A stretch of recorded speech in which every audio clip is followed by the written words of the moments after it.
Halo Sobat Migran, selamat ketemu di channel Ngobrol Migran Merdeka 100%.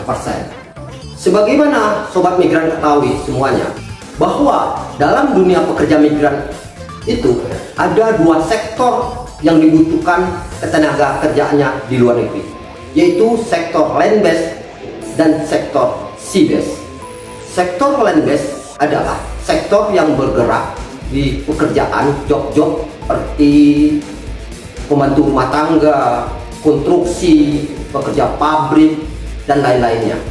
Sedangkan di dunia sea base adalah sektor yang bergerak di job-job sebagai fishing, sebagai ABK, sebagai kapal pesiar, kapal kargo, dan sebagainya.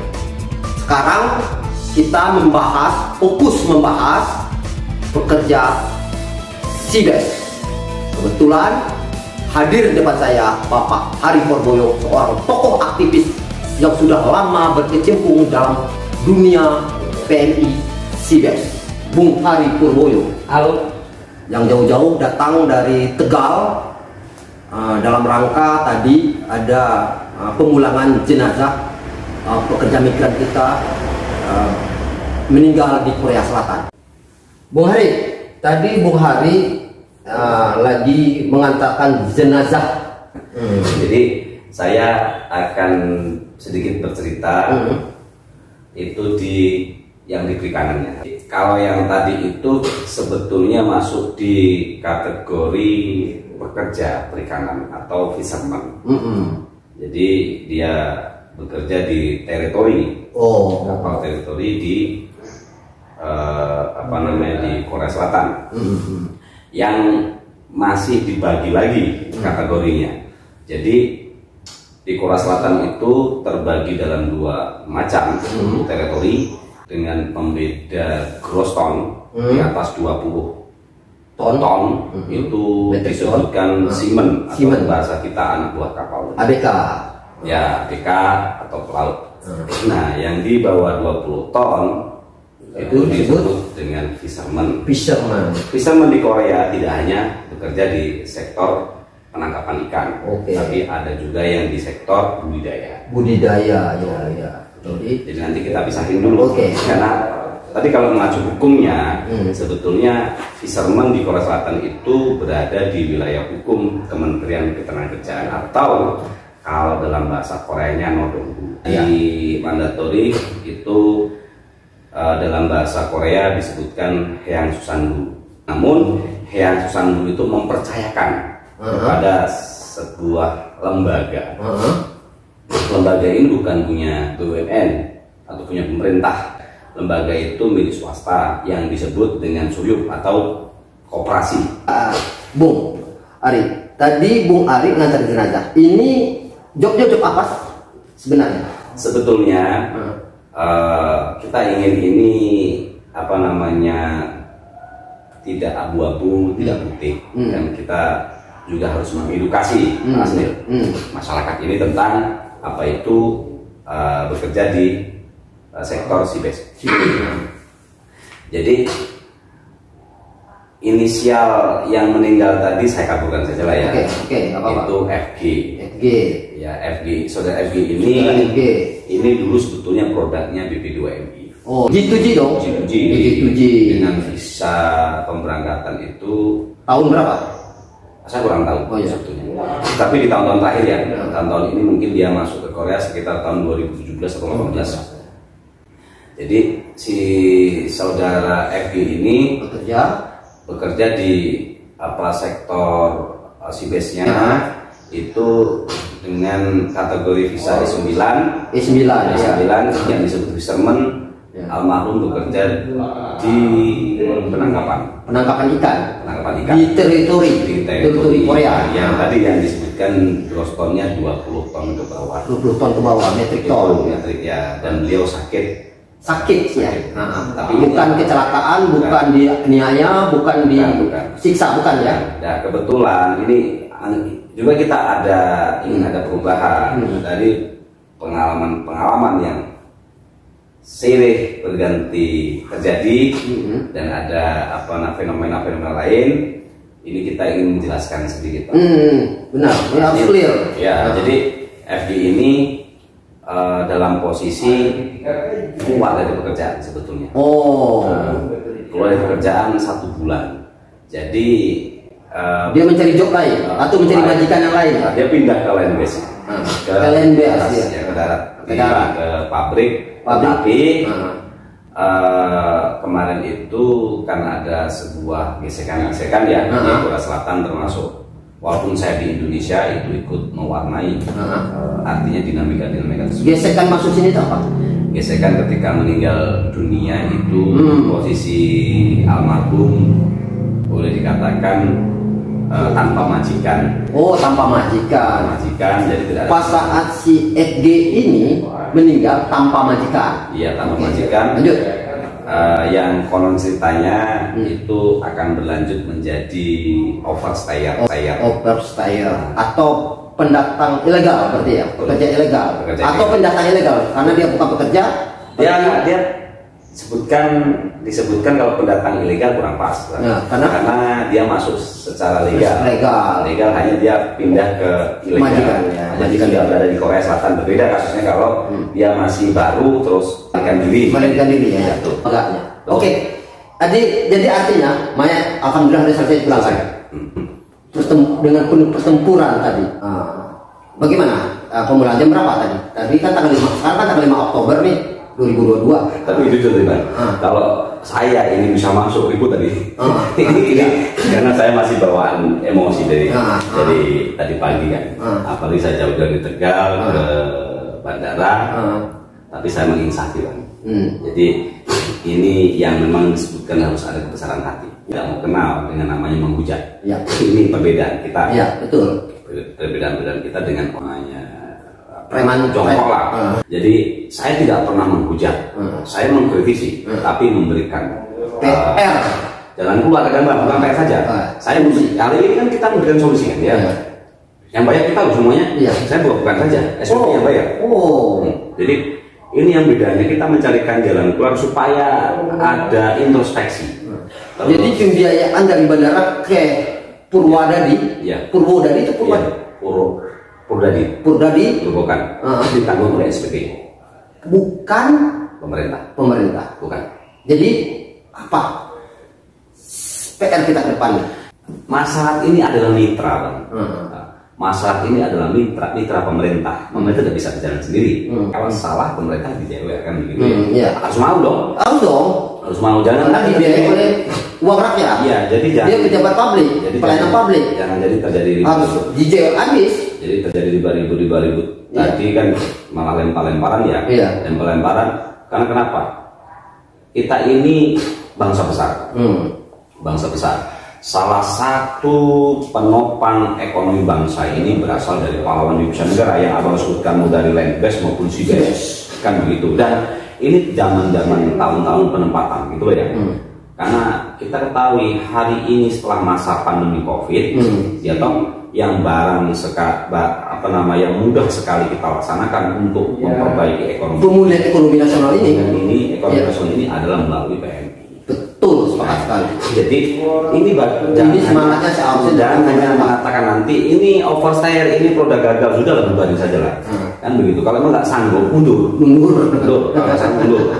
Ini mengelola negara bukan mengelola RT, kan begitu. Saya bukan tidak mau mengatakan capek Pak. Jadi ini menjadi awal ya. Mungkin Migran Watch akan ikut meramaikan ya toh tentang isu-isu yang sangat sensitif soal pekerja migran yang kalau dihitung data pun saya yakin pemerintah kita pun tidak ada data yang pasti. Betul. Tapi faktanya pekerja migran Indonesia itu banyak sekali berada di luar negeri. Ya toh? Ini ada titik yang kita harus sepakat. Persoalan ini berawal dari ketidaktahuan kita kadang ketidaktahuan PMI untuk mencari sebuah informasi tentang pekerjaan-pekerjaan, tentang risiko-risiko. Ini ada hal yang salah dalam pemahaman calon pekerja migran hanya melihat sisi uangnya saja. Ya. Ya toh, bagaimana orang menjadi overstyer itu, terus bagaimana lagi cara menangani kasuistik overstyer tersebut, dan bagaimana cara menanggulangi supaya tidak terjadi overstyer. Ini perlu diskusi panjang ya. Yang saya lihat dari zaman ke zaman itu diskusi ini pilot project, hanya ngambil keuntungan saja, makan di restoran, makan di hotel, kan begitu. Tapi hasilnya zong. Nah, ini lah tugas abang juga nih. Mental pejabat kita ya. Itu tugas abang juga nih, kan begitu. Harus kita hajar, harus kita lawan. Itu yang menjadi semangat saya malam ini. Semangat Bung itu saya ketemu, semangat Bung itu ketemu. Maka kita ngobrol migran merdeka 100%, itu tujuannya. Kita belak-belakan ngomong di sini. Itu juga bukan hanya sekedar ngomong, Bang. Jadi harapannya ada perubahan-perubahan yang kita juga ikut mewarnai dari sebuah fakta, bukan hanya sekedar informasi yang hoax, yang tidak jelas, ya toh. Karena di sini ada peran-peran teman-teman PMI, ada teman-teman Paguyuban, ada teman-teman PMI ikut menyumbang. Berapa dana semua PMI yang di Korea Selatan menyumbang pemulangan janda FG ini. Jadi kemarin itu kurang lebih membutuhkan biaya 9 juta won. 9 juta won. Kalau dirupiahin berapa tuh? Banyak, Bang. Banyak, sekitar 100 juta naik lah. Itu. Jadi teman-teman PMI ini kurang lebih kemarin menyumbangkan total 6.500.000 kalau tidak salah. 6.500.000 terkumpul ya. Terkumpul sekitar itu lebih. Masih kurang loh. Terus 9 juta berarti masih kurang. Itu kemarin kan bisa disebutkan ini kan peran pemerintah kan ya. Saya tidak mau menjustis lah ya. Menjustis, memberikan sebuah hukuman. Ini pemerintah tidak bekerja. Salah juga kita nanti, Bang. Wah, ini kan kita bisa nanti geseran lebih lanjut. Tapi alangkah baik kan gitu, alangkah bijaksananya. Jadi ada dialog-dialog musyawarah kan begitu. Kalau melihat yang kemarin itu saya nggak setuju. Jadi ini memang betul. Ini harus dibongkar. Maksud saya ini perlu kita bongkar. Dari hulu sampai ke hilir, dari negara asal sampai ke negara Indonesia, apa ada hal-hal kehadiran negara yang kritisi dalam hal ini? Apa aja? Jadi contohnya di negara luar tuh, di negara Korea Selatan apa? Jadi soal uang tadi kan masalah pembiayaan. Saya betul ada aturan yang mengatakan kalau ulama tidak memiliki biaya untuk pemulangan jenazah boleh dikubur di sana. Kan begitu, betul. Banyak negara yang seperti itu di Korea Selatan. Bahkan kalau di laut itu kalau tidak bisa dikembalikan di laut itu ada namanya pelarungan. Nggak bisa dibawa ke darat, itu dilarung boleh. Tapi kalau komitmen bersama itu boleh, kan begitu. Komitmen bersama ya. Minta keluarga boleh. Jadi ada hal yang saya tadi sebutkan, Bang. Ini yang sangat berbahaya ketika suatu masa itu nggak tahu lah pemerintah itu akan gonta-ganti dan pas nanti dia anak cucu kita ini hanya mengatakan bahwa PMI Kepala Desa Negara nanti pulangnya jadi sampah kan gitu. Ini kan kita nggak mau nih, ya kan? Ini menyangkut masa depan. Itu sangat miris. Ini kan akan ke sana. Ketika dia bekerja dibilang dipisah negara, pahlawan dipisah negara, pas pulang dianggap sampah. Itu sangat sedih. Nasib anak bangsa kita seperti itu. Ini secara umum ya.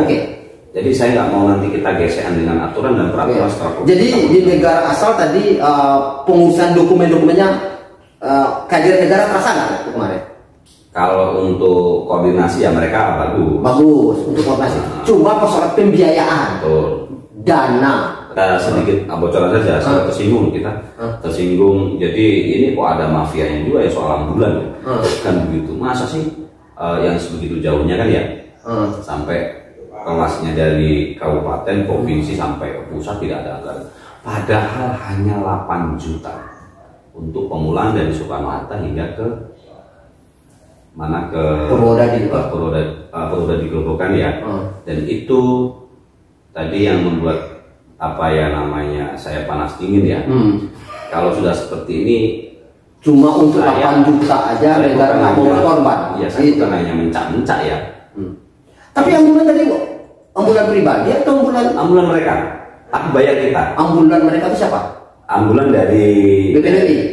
Saya nggak tahu ini mau BP2 atau apapun, itu nggak tahu. Nggak tahu, yang jelas tadi saya sudah masuk ke bandara sudah nggak ada lagi. Tapi bayar oleh kita. Saya bayar, Bu. Iya. Dari melalui SPPI ya, Iya. melalui SPPI yang bayar.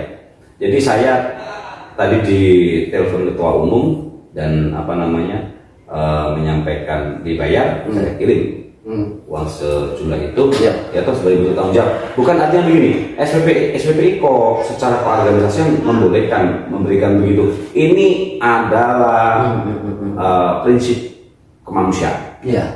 Kami memerangi overstyer. Kita tidak ingin. Kenapa? Overstyer itu sangat menyulitkan. Ini salah satunya.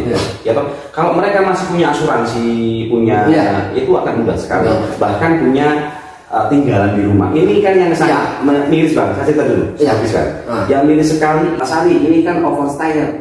Saya ngomong kok saya ada bukti capnya dan sebagainya. Yang boleh menyebutkan overstyer itu pemerintah penempatan, negara penempatan. Bukan pemerintah kita. Kalau kita mengecap ini overstyer, ya toh, ini sisi kemanusiaan kita sebagai bangsa. Ini mau dibawa kemana? Lain ceritanya kalau yang orang dari luar masuk ke sini, ya dia tidak berdokumen, kita wajar mengatakan kamu overstyer atau ilegal, kan begitu. Tapi kalau untuk orang sendiri, apalagi pemerintah, ini kan sangat disayangkan. Mindset ini harus kita rubah ke depannya. Hanya mengkritik. Pemerintah selalu menghinakan, merendahkan warga negara sendiri. Betul. Itu. Jadi ini nanti untuk jadi sebuah pelajaran di masa depan. Kita juga mengajarkan ke anak cucu sebuah namanya penghormatan terhadap bangsa sendiri, bangsanya sendiri, bangsa Indonesia. Jadi, bahwa di Undang-Undang Dasar kita 1945 amandat para leluhur kita mengatakan melindungi segenap bangsa Indonesia. Betul. Itu dasar loh. Dasar. Belum pecah-pecah lagi kan. Jadi kita harus ketahui ini karena saya sendiri, Bung Asli, itu sangat sangat bukan dikecewakan ya, tapi hari ini begini loh. Miris perasaannya. Dibilang ilegal tadi, ini PNI ilegal loh, kayak gitu ya. Atau tugas kita sesungguhnya ini kan soal kasuistik ya. Tugas besar kita sesungguhnya bagaimana merubah pola pikir, pelaksanaan, dan penerapan di lapangan jangan menjadi overstyer. Itu yang lebih penting sebetulnya daripada kita ribut soal overstyer. Yang begitu. Ini kan ada sisi kepantasan. Kita bicara ini sangat memalukan bangsa Indonesia. Jadi setelah Bung gugat itu barulah jenazah dipulangi oleh pemerintah Indonesia. Apakah gitu? Kita bayar, Bang. Oh, bayar sendiri? Bayar sendiri. Tidak ada patungan. Kehadiran negara sini apa? Bentuk kehadiran negara? Saya tidak mengatakan bahwa negara tidak hadir. Hadir. Saya nggak munafik. Jadi dalam press conference ini kita ingin ada sebuah kebenaran yang lengkap. Bahwa peran-peran pemerintah, katakan memang pemerintah itu salah satu guna dan fungsinya itu memberikan akses, melindungi dan memulangkan mereka. Memulangkan para PNI yang kalau tanpa pemerintah tidak bisa pulang dong, Bang. Iya betul. Logikanya kan negara orang. Artinya Bung Ari tadi setelah ribut baru dipulangi, baru negara hadir atau kayak gitu. Sebetulnya tetap pulang, Bang. Sebetulnya tetap pulang. Tetapi dananya dari saudara kalian. Itu dia yang jadi persoalan. Yang Bung gugat di sini adalah dipulangkan, tapi negara bertanggung jawab tentang pembiayaannya. Saya pengen kita miris sekali. Ya toh, ketika saya dulu, Bang, di luar negeri itu disebutkan pahlawan devisa, kan begini ya. Jadi kita ini jomplang gitu loh. Dianggap pahlawan devisa, ketika ada masalah kita nggak disambut sampah, kan begitu. Jadi ini ada harus sebuah kebenaran yang diungkap. Ya betul lah, kita tata dan kelola PMI ini yang betul-betul hanya bukan slogan, memanusiakan pahlawan devisa negara. Ketika pulang pun dalam keadaan hidup atau keadaan meninggal dunia itu secara pantas gitu loh. Jangan nanti cuma dilulukan, Bang. Di zaman saya menangani itu tidak 1-2 sampai saya betul-betul mengambil spesialisnya. Jarang pelaut yang menjadi aktivis ya. Iya. Dan Betul, ini jarang, langka. memberikan sudut pandang yang lain. Abang boleh percaya atau tidak bahwa saya adalah satu-satunya orang yang pernah menggugat undang-undang di Korea. Betul. Itu. Saya pernah nonton di YouTube. Itu Bung Ari. orang Indonesia dan dari 14 negara. Kita berada di negara penempatan yang bukan zonanya Indonesia. Iya, Kan gitu. iya. Jadi saya mau nggak mau harus terhubung dengan pemerintah dan undang-undang serta aturan dan peraturan negara setempat. Yang sangat miris banget, saya cerita dulu. Iya. Yang miris sekali ini sudah, kalau bahasa saya orang beragama, Pak. Iya. Gitu. Jadi yang sangat miris Iya, sekali, keren. terus yang sangat miris sekali, ini almarhum meninggalkan anak dan istri. Kan begitu. Kalau dia tidak meninggalkan ini, mungkin saya tidak terketuk ya, meninggal uang sebanyak itu loh. Kan begitu. 8 juta itu bukan uang yang sedikit. Harusnya bisa dipakai untuk anak dan istri yang ditinggalkan. Apa negara menjaminkan? Yang disebutkan pahlawan di suatu negara, ketika meninggal dunia, negara, pemerintah menjaminkan kehidupan kelanjutan dari anak dan istri. Kalau enggak hanya sekedar ngasih sedikit-sedikit LT dan lain sebagainya, jatah. Kan gitu ya. Ini yang saya sebutkan, manusia kan lah PM ini. Jangan hanya ketika masih bekerja, masih sanjung pahlawan desa negara, begitu. Ketika ada masalah, mereka jangan sampah. Ya, sampah dan tidak memikirkan keberlanjutan hidup anak dan istri almarhum. Itu Bang. Sedangkan pelindungan PMI itu sampai ke keluarganya. Oke. Jadi ini untuk sebuah trigger, Bang. Iya.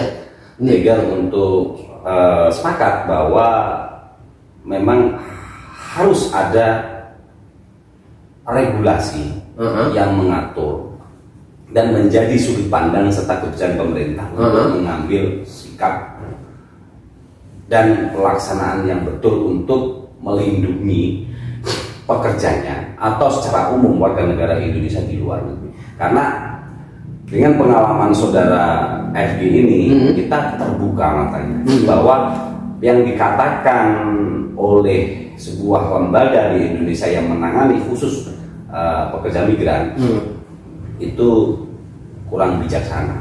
Kenapa? Sering dikatakan abang melihat, mendengar, lindungi pekerja migran dari ujung kepala sampai ujung kaki. Dari ujung rambut sampai ujung kaki. Betul. Pokoknya saya menyebutkan inisial ya, inisial seperti itu. Tetapi faktanya dari ketika sebelum Migran Watch, karena saya di dalam Migran Watch ada struktur yang mengikat salah satu vokasi. Jadi kita ingin ada sebuah kejujuran. Betul. Kejujuran. Ini yang perlu kita ungkap. Iya, kejujuran yang bukan hanya sekedar seremoni atau kepentingan politik sesaat, ya toh, tapi kejujuran yang mengikat dari masa ke masa. Bang Asnil, saya mempelajari dan mengikuti dari zaman ke zaman, dari waktu ke waktu. Saya sebetulnya betul-betul pelaut, Bang. Iya. Saya ini pelaut ya, bukan orangnya pelaut, bukan. Jadi latar belakang Bung itu seorang pelaut ya. Dulu mantan PMI juga. Dalam sudut pandang perspektif saya pelaut. Pelaut. Jadi pelaut maksudnya dikerja di luar negeri juga? Ya. Di Korea juga? Ya. Bukan? Jadi saya tinggal di Korea Selatan itu kurang lebih 5 tahun. 5 tahun. Dari persoalan balik tadi ya, dari persoalan si almarhum FG ini kita dapat mengambil sebuah sudut pandang dan suatu rencana ke depan lah. Jadi perlindungan kita ini hanya sebatas slogan saja. Jadi saya ingin bercerita begitu susahnya kita tarik-tarikan dengan pemerintah. Jadi mana porsinya pemerintah, mana porsinya. Karena begini Pak, yang berbahaya itu ketika pekerja migran itu mengambil alih fungsi dan tugasnya pemerintah. Ini bahaya. Karena nanti akan berdampak atau implikasinya itu PMI tidak percaya dengan pemerintah. Kenapa?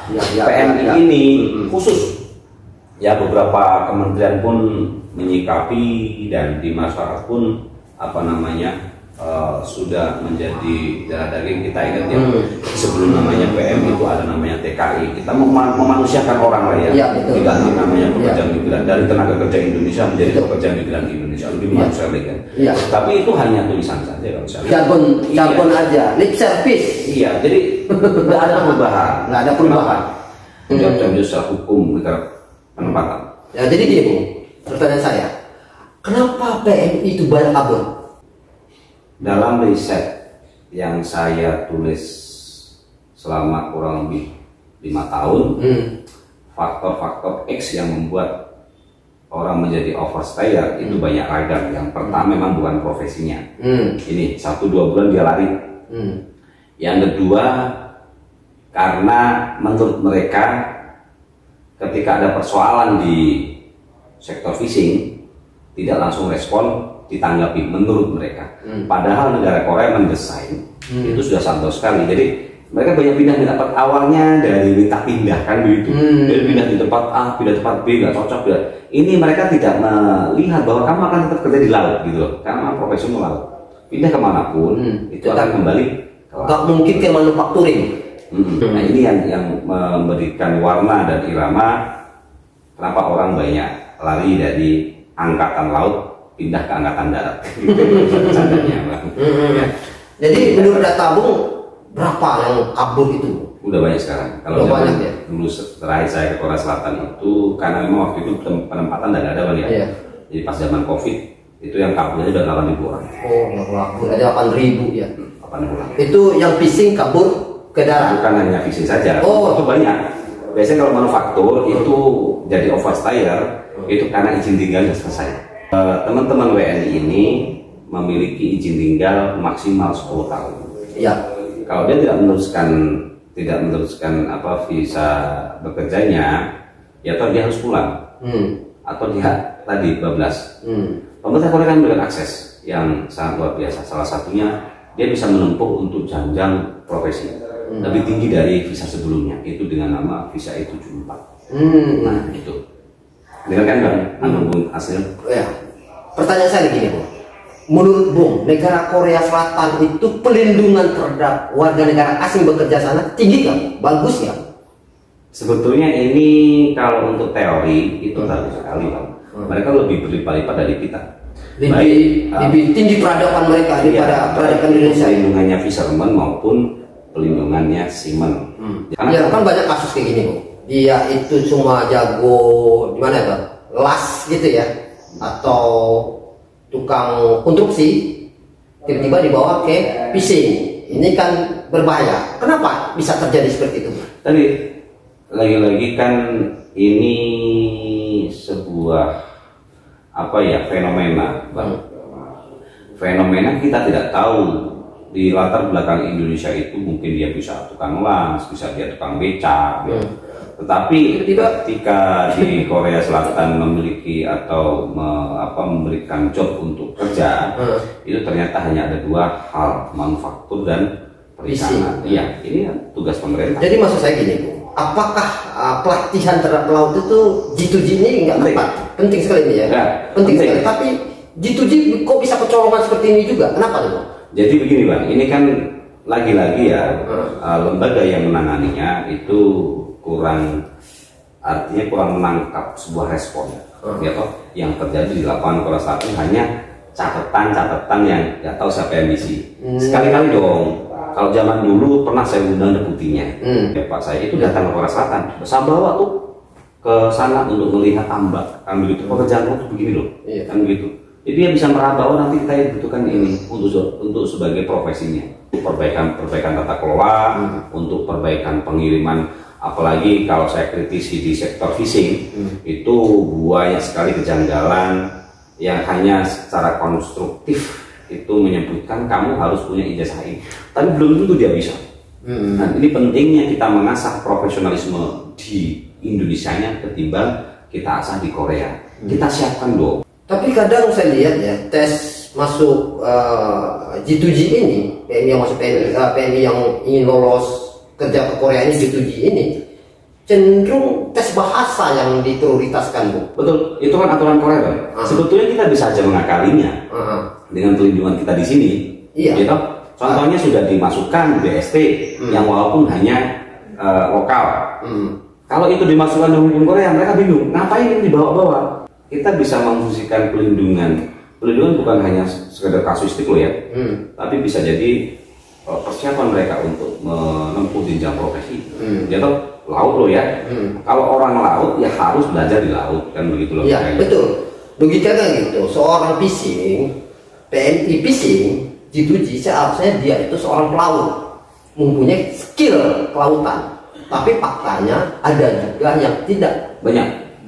Jadi kalau untuk subkoordinat dari fisherman yang melalui G2G itu ada 11 center yang disiapkan oleh pemerintah untuk merelokasi dan menyelesaikan persoalan-persoalan yang beragam. Biasanya persoalan-persoalan ketenagakerjaan. Dan untuk untuk private mining agency memang diatur regulasinya oleh pemerintah selatan untuk pelindungannya. Jadi lagi-lagi tadi kita mau berubah tidak? Kita mau berubah tidak atau yang lain tidak? Itu saja. Nah. Jadi Korea Selatan menurut Bung, pelindungan terhadap warga negara asing atau PMI kita di Korea Selatan itu bagus menurut Bung. Bagus sekali ya. Masalah gajinya layak kan? Kalau melihat hari ini, kalau kita melihat sisi cukup, ya ada manusia yang cukup lah. Iya. Tapi artinya gajinya profesional ya. Kita tidak akan dapat itu gaji di Indonesia. Contohnya sampai gaji 23 juta. Mana ada? Maksud saya gini, jangan menganggap negara luar itu negara biadab gitu. Seakan-akan PMI yang datang ke negara luar itu orang pemerintah Indonesia menganggap negara luar itu negara biadab. Sementara yang biadab itu entah negara kita entah negara sana kayak gitu. Misalnya begini Pak, kita lihat angka peminat saja lah. Korea Selatan itu kalau dari program G2G itu ketika melakukan tes atau pendaftaran itu pasti membludak. Iya, kalau negaranya biadab, tingkat gaji mereka tinggi gitu, kesejahteraan mereka bagus ya. Negaranya biadab itu tentu nggak mau anak-anak. Teman-teman kan begitu aja. Betul. Jadi sepakat sekali. Saya berterima kasih atas kehadiran Bung Ari Purboyo atas ngobrol merdeka 100% kita di sini, PMI merdeka 100% ini. Karena di sini untuk adik-adik kita biar mendapat wawasan, dapat pandangan bagaimana bekerja di Korea Selatan, terutama di fishing, di bidang sektor fishing. Bang Asnil, terima kasih sekali diundang. Ya betul. Dalam konteks yang sangat membangun, memerdekakan PMI itu supaya lebih baik ke depan, ke depan dan mungkin itu dari kami, obrolan kami buat adik-adik atau para sobat migran semuanya dimanapun berada. Selamat ketemu di tema yang lain. Terima kasih.